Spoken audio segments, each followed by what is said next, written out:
வணக்கங்க. நான் இப்போ உங்களுக்கு வெங்காயம் தோல் எடுக்கும் முறையை காட்டினேன். இப்போ ஈஸியாக அரியறது எப்படின்னு காட்டுறேன் பாருங்கள். இது வெங்காயம் எடுக்கிறது. இதை பாருங்கள், இந்த டப்பி இருக்கும் கீழே.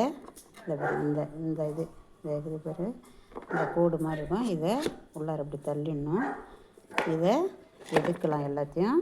இதை பாருங்கள், இதை வைக்கும்போது இந்த டப்பி பக்கமாக இப்படி சோத்துக்கை பக்கமாக இருக்கிற மாதிரி வச்சுக்கணும். இப்போ வெங்காயம் தோல்லாம் நீக்கி வச்சோம் இல்லைங்களா, அதை இப்படி போடணும்.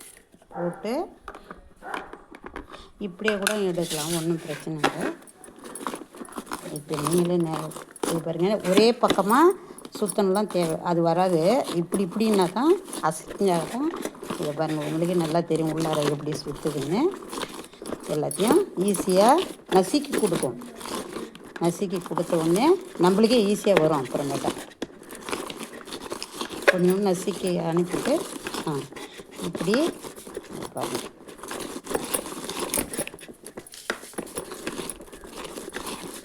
ஃபுல்லாகவே லாஸ்ட்டாக இப்படி சுற்றினா எல்லாம் அடியில் போயிடும். அவ்வளோதான். அதை பாருங்கள்,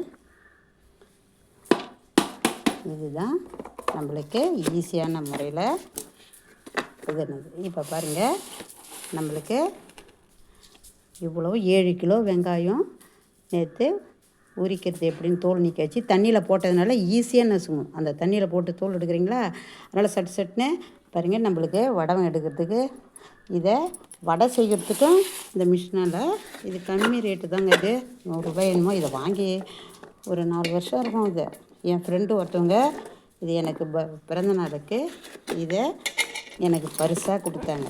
இது நல்லா இதை மாதிரி ஒரு ஐடியா, நல்ல ஐடியா தான். இப்படி வச்சு இப்படின்னு ஒரே பக்கமாக சுத்தனா அது இதுன்னு, அது வெங்காயம் கொஞ்சம் பெருசாக இருக்குது இல்லையா, இப்படின்னு ஈஸியாக தான் இருக்கும். ரொம்ப கஷ்டம்லாம் கிடையாது. இப்படின்ட்டு லாஸ்ட்டாக தான் இதுக்கு இப்படி சுத்தம். சரியா? மீண்டும் சந்திப்போம்.